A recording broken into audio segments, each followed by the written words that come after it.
YouVersion Bible app on your phone.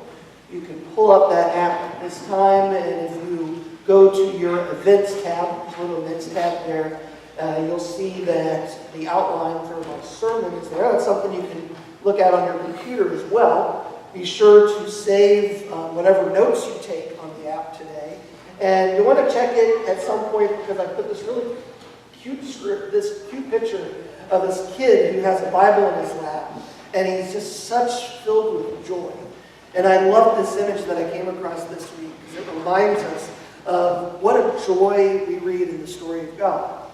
Especially what joy we find in the story that we read today, reminding us how not just Jesus was crucified, but how he was also raised from the dead.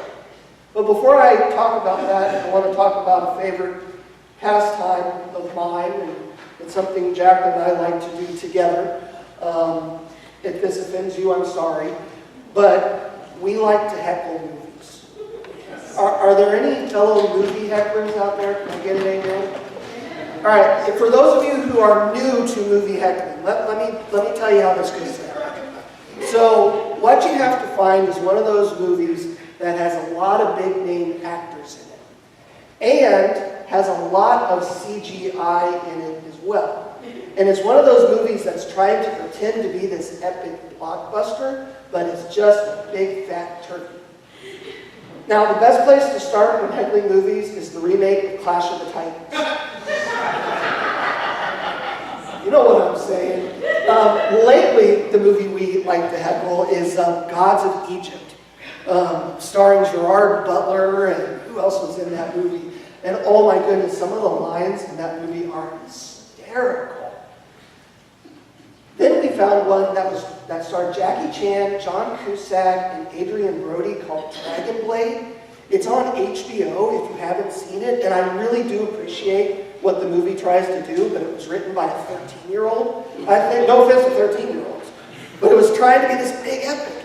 And so last week we sat down, and there it was on HBO, The Last Witch Hunter, starring Vin Diesel and Elijah Wood. And we sit down and we say, this is going to be so great. And then an unexpected thing happened. We liked it. It was a good movie. It wasn't trying to take itself too seriously like some of these movies do, but we couldn't heckle it because it was too good of a movie. We surprised ourselves. Life surprises us. Unexpected things come along in life that surprise us with joy. That even though we might find life is going to be bad, like Jack and I look for in these movies sometimes, life will turn around sometimes. And even when we're expecting it to turn out bad, life turns out pretty good on a lot of occasions. The women had gone to the tomb expecting something bad. They had gone to the tomb expecting for Jesus to be dead. They had gone to the tomb expecting the worst, only death. The reason these women are so important, especially in the Gospel of Mark, is that they are the only ones who see Jesus die, but they also see him risen from the tomb. I had Rudy read the crucifixion story to remind us of why we're really here this morning, especially if you all hadn't heard it on Friday. We read that the women, they stood at a distance, and they saw this man that they'd been following and supporting. This man they had grown to love. They saw him brutally executed on the cross. So that morning after the Sabbath, at first light, the soonest time they can, they go and they expect to anoint his dead body. An act of loving devotion, bringing these spices. But what they found instead was this young man, an angel, sitting in the tomb, telling them something they totally didn't expect. He's not here. He is risen indeed. We tend to go through life expecting the worst. One of the reasons I always begin the day with my Bible study is that you never know what you're going to expect in those morning headlines. Is it going to be another bomb? Someone driving a truck into a crowd of people? Is it going to be another crisis that we read about in the headlines? I like to get my scripture in so that I'm prepared for some of those unexpected headlines and ready to pray. Doctors. We sit on the phone and we wait for doctors to call us, and we don't know what to expect. We usually expect that it's going to be just more bad news. On our jobs, departments get downsized, and we don't know if we can expect to keep our job or not. We live with that uncertainty. Or maybe we're in a program that our funding is going to be cut, and we don't know what to expect or whether or not we can expect our research or our study to go on. That's why these women are so important, because they've seen the worst in life, but they also have seen the best. They have saw the cross, but they have also seen the empty tomb. And even in life, we ought to expect that bad things happen. I know I talk about that a lot, and I don't get hung up on the why bad things happen. Just the reality that sometimes life can be the worst. But we should never let that rule out that it can also be the best. It was the worst in humanity that nailed Jesus to his cross. It was the best of God trumping that humanity by ripping Jesus from the clutches of death. So what I want to talk about here for a few minutes is, how do we live a life? How do we have a faith where we accept the worst that life has to offer, but we expect the best. We accept that life's not always going to be pretty, but we expect there always to be joy and beauty, because Jesus is always there, somewhere. First thing we have to do is we have to focus on the possibilities, not the practicalities. We say that again. The first thing we have to do is focus on the possibilities, not the practicalities in life. When the women were going to the tomb, they were focused on the practicality. And that practicality was represented by a big, large stone. A big, large stone that had been rolled in front of the tomb. And along the way, they begin to wonder, how are we ever going to roll that stone away? And they got focused on this big, giant stone that humanity had rolled there. What they came to find out, though, is that that stone was already rolled away. God had rolled it away. They hadn't planned ahead. They hadn't brought help. Yet God had still rolled the stone away. I don't know what your large stone is today. But we can't just focus on that big, large stone that gets in our way. Whether it's fear, whether it's doubt, whether it's anger, whether it's some of those things we were talking about that we don't know what to expect. Whatever your obstacle is today, although you might see it as a big, large stone, the scripture passage turns it for you. Because that stone might already be rolled away. God might have already taken care of that for you. But the problem is, we stay so focused on those big stones in our life. Let me give you an instance. I'll let you all fill in the blank. But think of a time where you stayed up all night worrying about something. Maybe you had a run-in with someone at school. Or maybe you got on the boss's bad side. Or, whatever it is. But you stayed up all night. And you were worried what would happen the next day. And then what happens the next day is it's no big deal, right? It had already gotten taken care of. We have to focus on the possibilities, not the practicalities. We need to focus on the fact that God can roll away stones, rather than letting our minds just keep the stones where they are. So focusing on the possibilities, not the practicalities, means seeing whatever that stone is and knowing that God can roll it away, or maybe God already has. Second, we have to see beyond earthly appearances. So let me repeat to you what the young man told the ladies first. He didn't say that he was risen first. Instead, let's pay careful attention to what the young man says.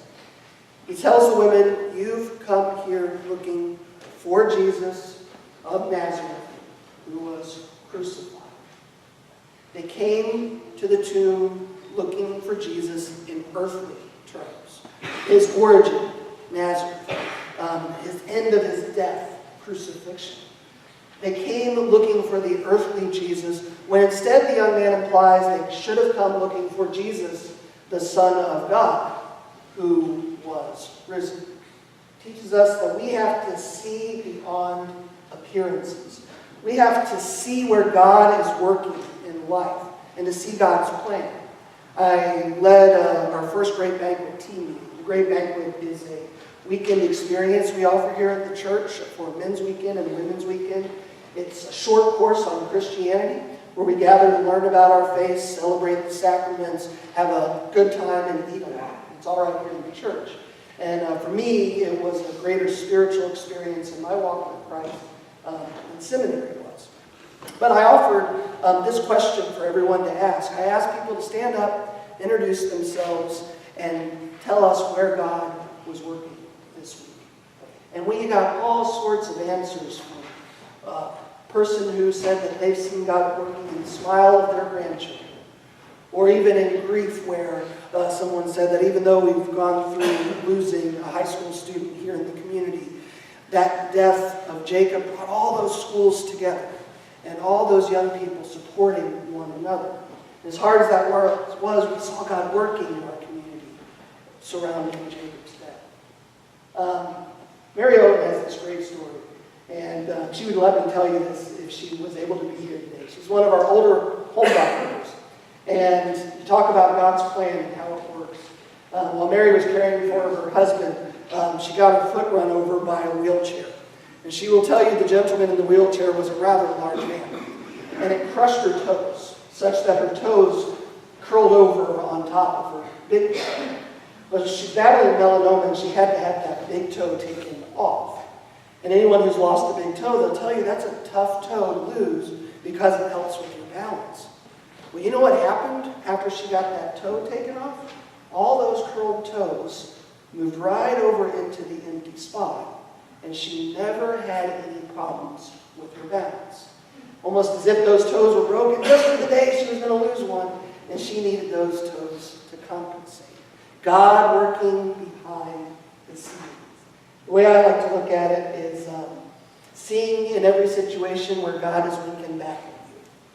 Where in life you don't understand all the time, but you get this sense then where it's God smiling back at you and giving you a little wink and saying, see, I got this. We need to learn to see beyond earthly appearances. And finally, we need to live as people of new beginnings and not dead ends.